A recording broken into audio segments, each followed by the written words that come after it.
Hoje nós vamos tecer alguns comentários a respeito do capítulo Maior, né, no qual ela coloca aqui um discurso de Jesus que ele assevera. Aquele, portanto, que se humilhar e se tornar pequeno, como essa criança, será o maior no reino dos céus. Ela vai fazer uma análise à luz da psicologia profunda a respeito dessa relação e das causas, né, do recalcamento da sombra, né, da vivência não consciente dessa realidade da sombra, e do porquê, né, o que realmente, o que é ser o maior, né, na concepção espiritual, né, nesse posicionamento de Jesus, né? Com certeza não é ser o maior na Terra, né? Não é um destaque material, não é um crescimento horizontal, né? A Joana, ela traz duas perspectivas de evolução, né? A evolução horizontal e a evolução vertical. A horizontal seriam todas as conquistas materiais, né, que são necessárias para a vida, para que o espiritual aconteça, né? O trabalho, o dinheiro, a saúde física, a satisfação das necessidades biológicas, a comida, a sexualidade, o sono, o descanso, o lazer, o trabalho, né? São essas realidades horizontais da criatura humana. E que devem ser satisfeitas porque a espiritualidade considera, assim como o próprio corpo, né, toda essa estrutura material como um meio, um veículo horizontal para a conquista da realidade vertical, que é a realidade espiritual. Então, a partir da vivência dessas entregas para a vida, a criatura humana consegue usar essa horizontalidade da vida para ganhar a verdadeira vida, que seria essa vida verticalizada no sentido dos valores espirituais propostos pelo Evangelho, que é o desenvolvimento da psicologia do Evangelho dentro de nós, na intimidade do ser, na alma da criatura, no qual ele vai alcançando uma afetividade, e à medida que ele alcança esses afetos, né, e conquista também em algum nível aspectos de inteligência, né, de uma conquista lógica, racional, a razão, mas acima de tudo afetiva, diante disso o indivíduo vai alcançando essa verticalidade. E que muitas vezes, né, essa realidade da busca espiritual, ela entra em choque com essa realidade horizontal, né, porque existem os chamamentos, né, que são muito sedutores para nós, o dinheiro, a sexualidade, as relações, o poder, a dominação, todas essas questões egóicas ainda sombrias para nós inconsciente, que ainda se fazem luta interna, né, dentro da nossa alma, elas nos arrastam com maior força para essa horizontalidade, nos fazendo esquecer essa verticalidade. Então, quando nós buscamos e somos arrastados pela sedução desse mundo material que nos acomete, nós caímos na ilusão de ser o maior no horizontal, né? E essa não é a proposta de Jesus. Ele diz que o maior, né, o verdadeiro, aquele que é o maior perante Deus, né, é aquele que está fiel a essa realidade vertical da vida, essa realidade da criatura que busca interiorizar os valores espirituais. E muitas vezes, para alcançar esses valores espirituais, aspectos da vida horizontal precisam ser sacrificados. Outros precisam ser vividos, né? Mas que são aspectos extremamente sedutores e perigosos da vida e que nós vamos precisar conter essa realidade, né? Sem abrir mão dela, mas usando ela como um meio de evolução, fazendo o nosso espírito acontecer dentro dessa realidade.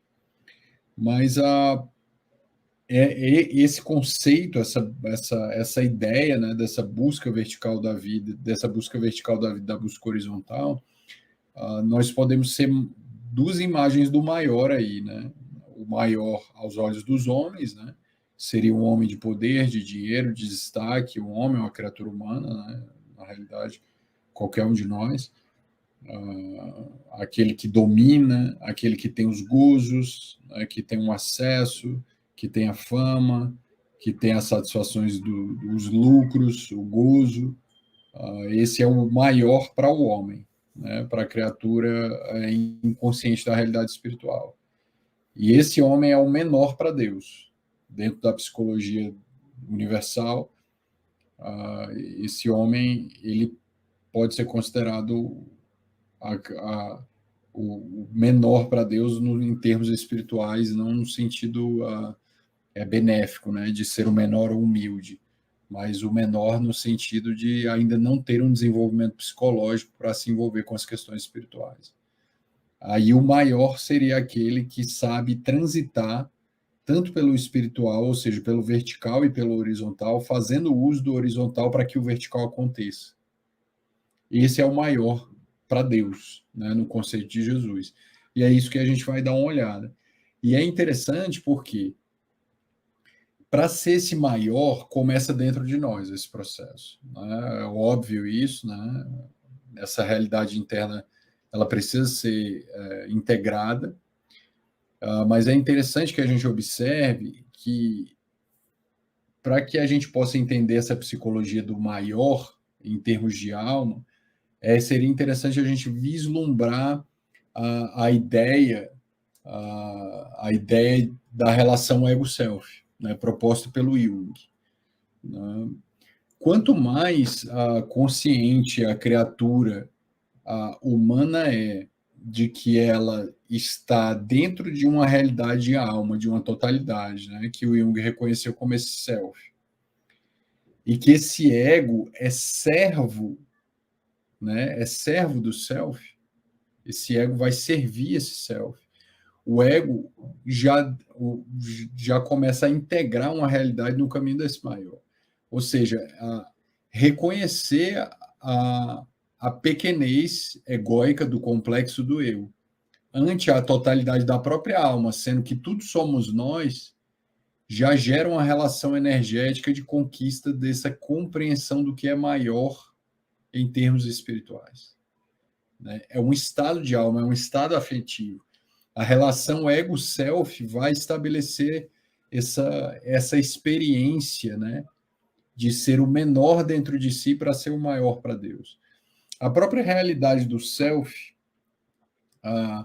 o self se apaga, né, para que o ego aconteça como um processo dirigido, ele se apaga de maneira relativa, né? Ele vai para os bastidores para que o ego aconteça como um processo dirigido, racional, de livre-arbítrio, de escolha, atravessado pelos sentimentos, com as funções psíquicas que ele precisa coordenar, e o self fica nos bastidores. Só essa relação de estruturação da alma é a mesma relação que nós precisamos estabelecer externamente com essa figura divina. Se dentro de nós temos uma relação de que o ego serve o self, então toda a nossa totalidade serve a Deus. E nessa condição, nós vamos construindo uma realidade do maior.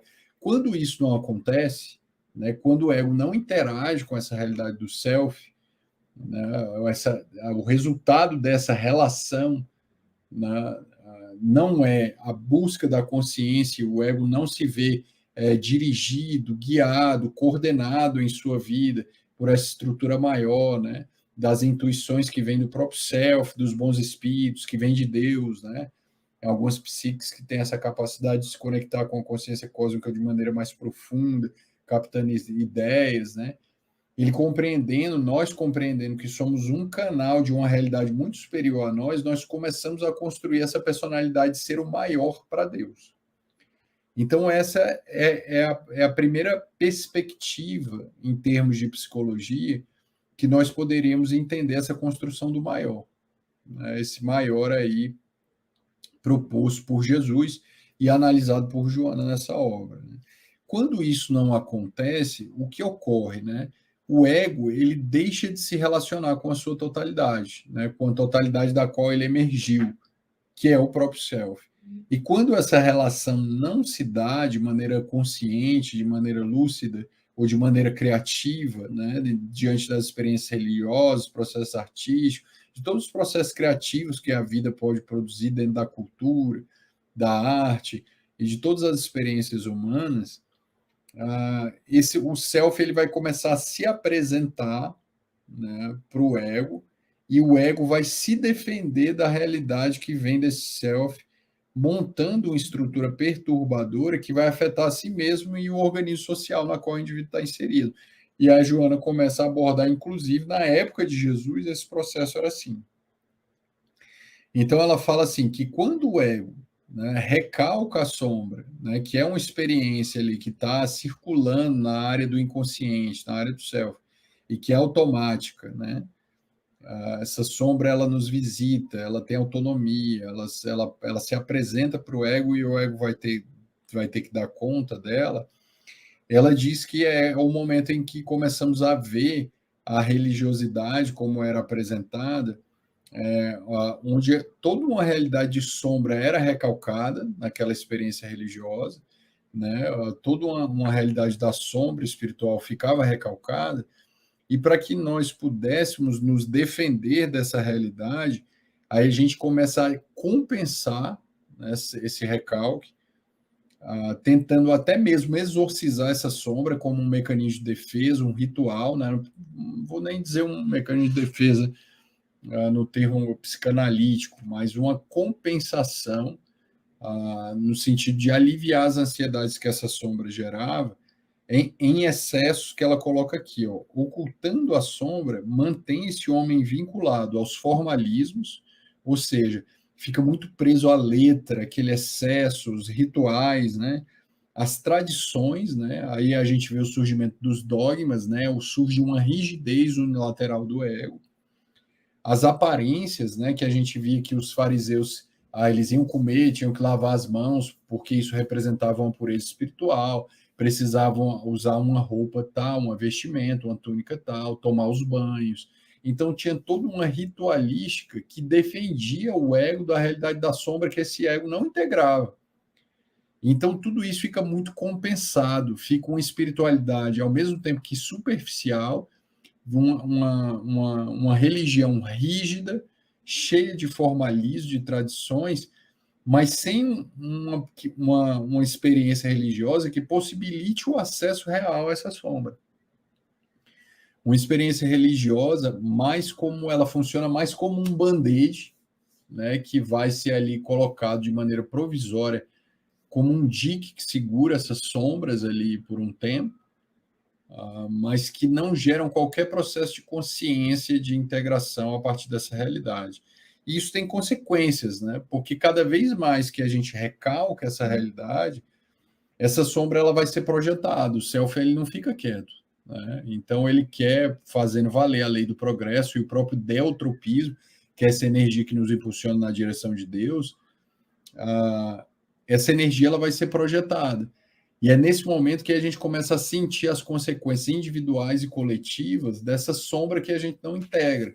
Então, na época de Jesus e até hoje, né, nós podemos perceber o resultado da projeção dessa sombra quando os indivíduos que estavam em situações de poder, de liderança, de mando, de comando, começaram a projetar coletivamente essa sombra na imagem do feminino, da mulher. As mulheres eram muito massacradas, né?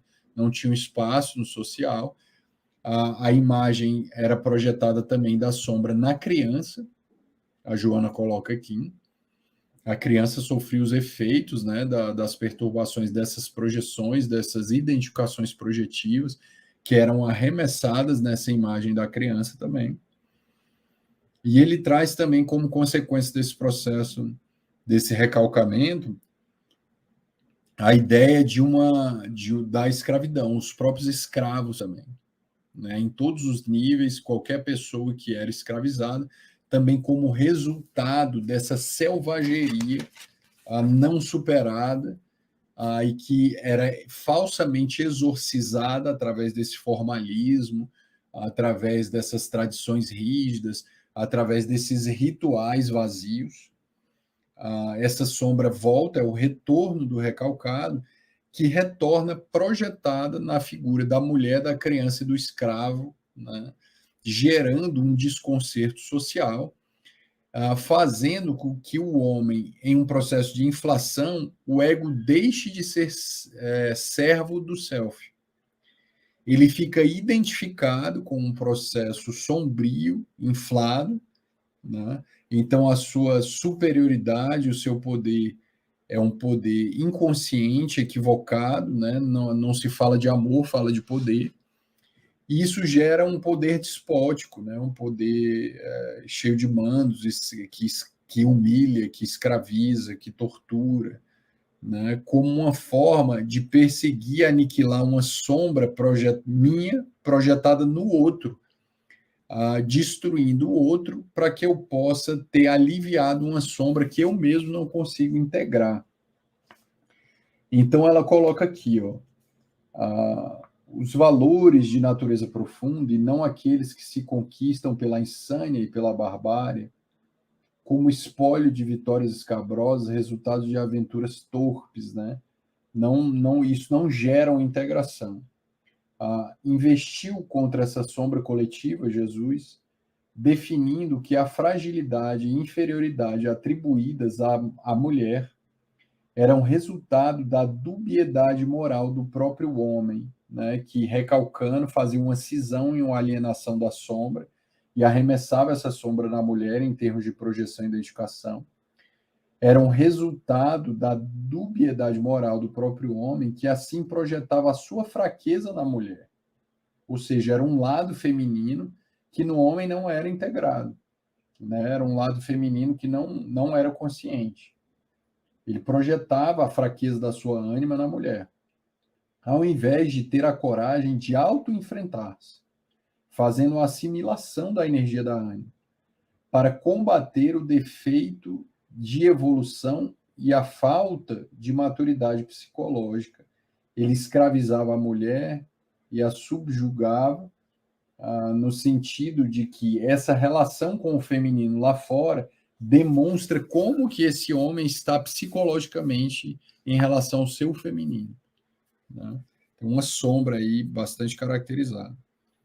Era aparentemente mais fácil e mais cômodo atacar a projeção da imagem detestada noutrem do que, identificando-a no ímã, trabalhar isso por superá-la.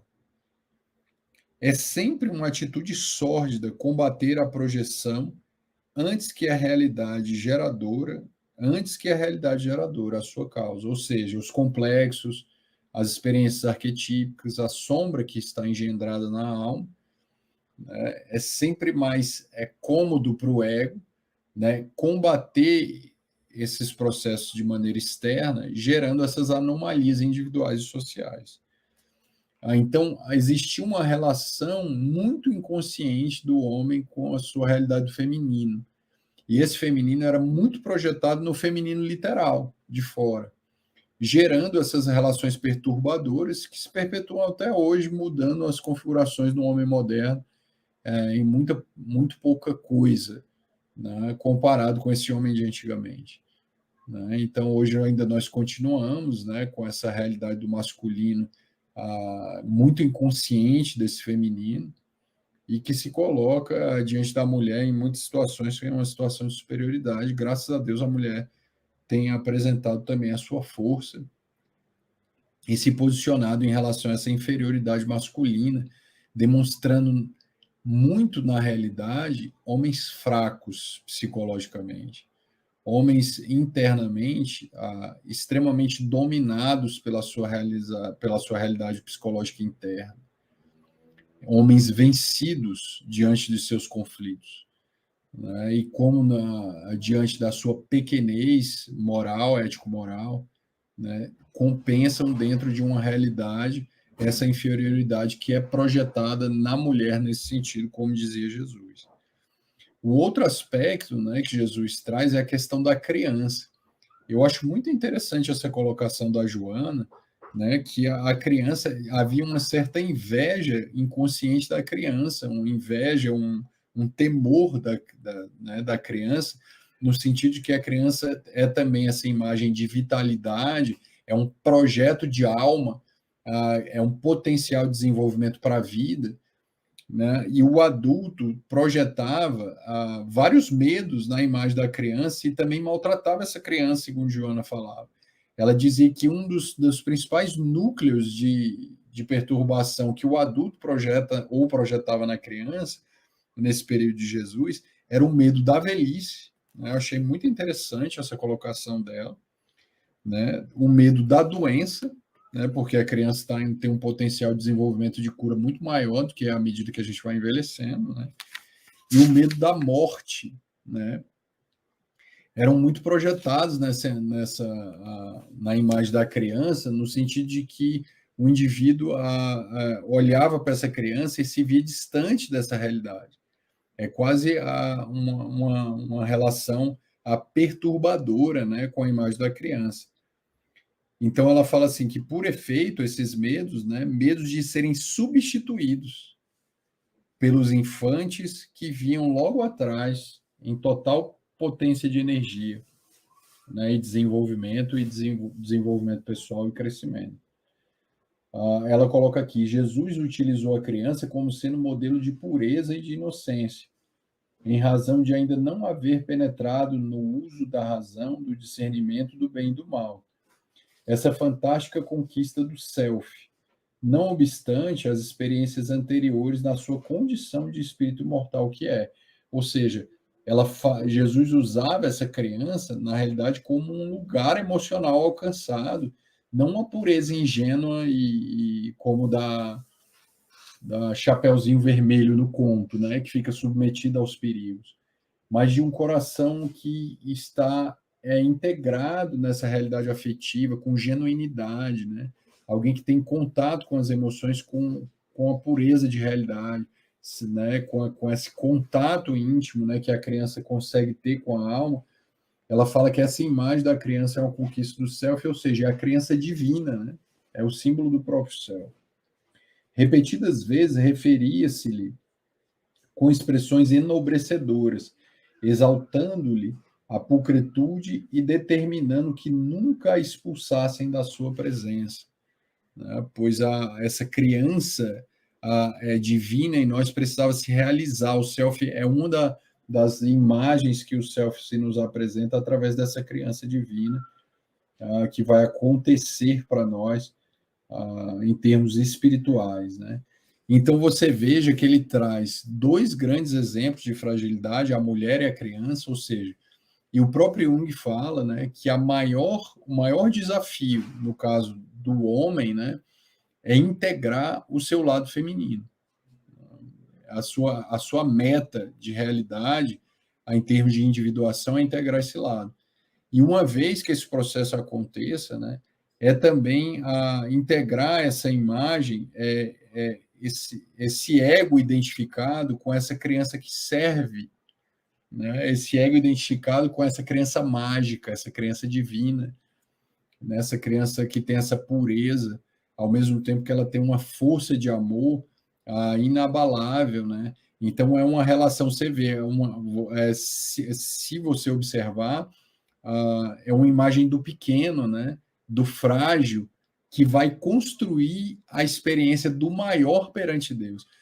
As imagens do que mais o homem condenava, que era a sensibilidade, o afeto da mulher, que ele considerava ridículo, ao mesmo tempo que ele escondia os seus medos de morte, de doença, de fraqueza, que eram os seus complexos de inferioridade, e maltratava a criança, quase num estado de inveja dessa criança, que é um potencial de desenvolvimento.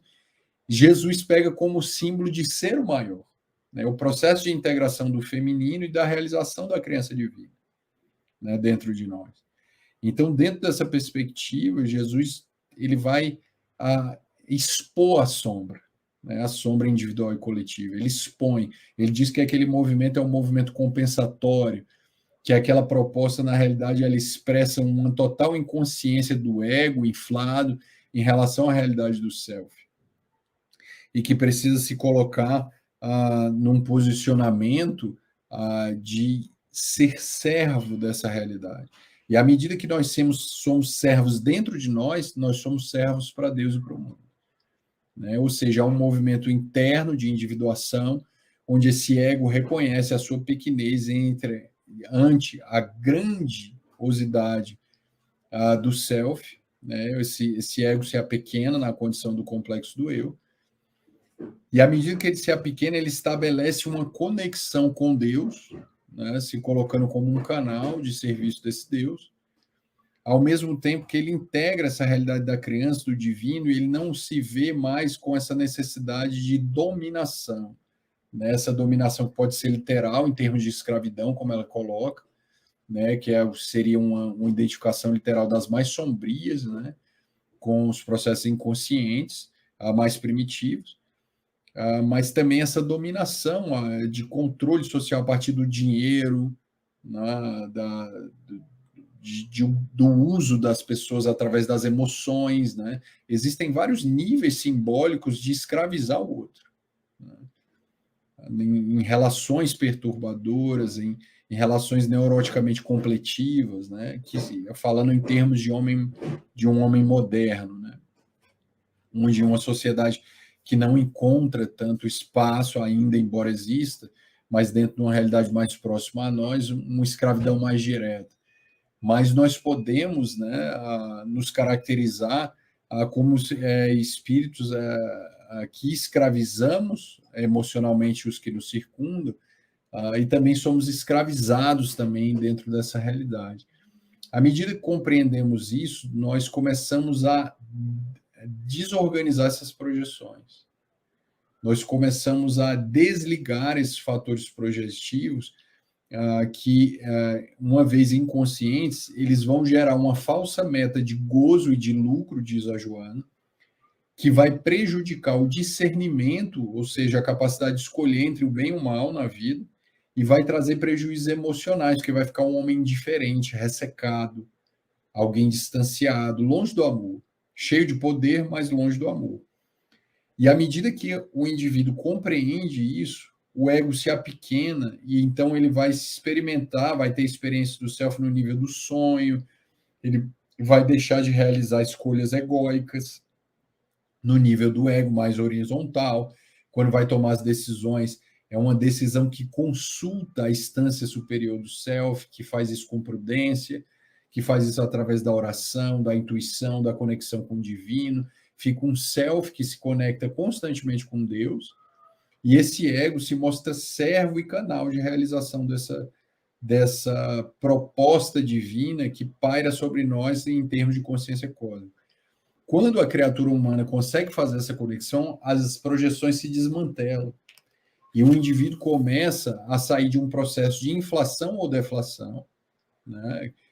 Sem entendendo essa deflação como os nossos complexos de inferioridade, ou a compensação desses complexos em situações de poder, de ganância, de gozo, de dinheiro, de dominação, de escravizar o outro, em termos mais individuais e mais globais, né? O indivíduo vai entender essa realidade e nós começamos a fazer esse maior, essa criatura maior aos olhos de Deus, aos olhos dessa consciência cósmica. Entendendo esse maior como aquele que serve, não aquele que domina, né? Como aquele que ama e não aquele que tem poder, né? Aquele que adia o gozo para um gozo mais perene, feliz e eterno, né? Em vez de gozar para gerar uma saturação e uma depressão, né? Aquele que contém em vez de se entregar às compulsões, aquele que se educa para poder aprender a discernir, aquele que refina as emoções para alcançar o amor.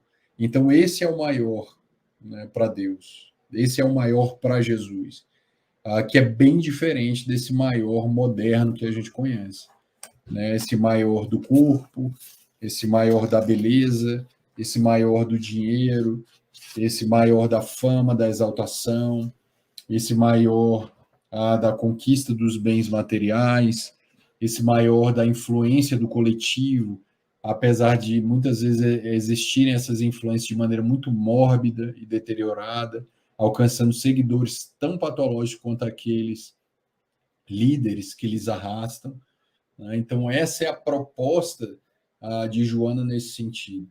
É tornar-se pequeno internamente no sentido de reconhecer essa grandiosidade do self, se conectar com ele, e quando esse pequeno é reconhecido, essa pequenez é reconhecida nos colocando como servos dessa realidade do self, uma grandeza é conquistada, né? Uma grandeza e uma conexão profunda com Deus é conquistada.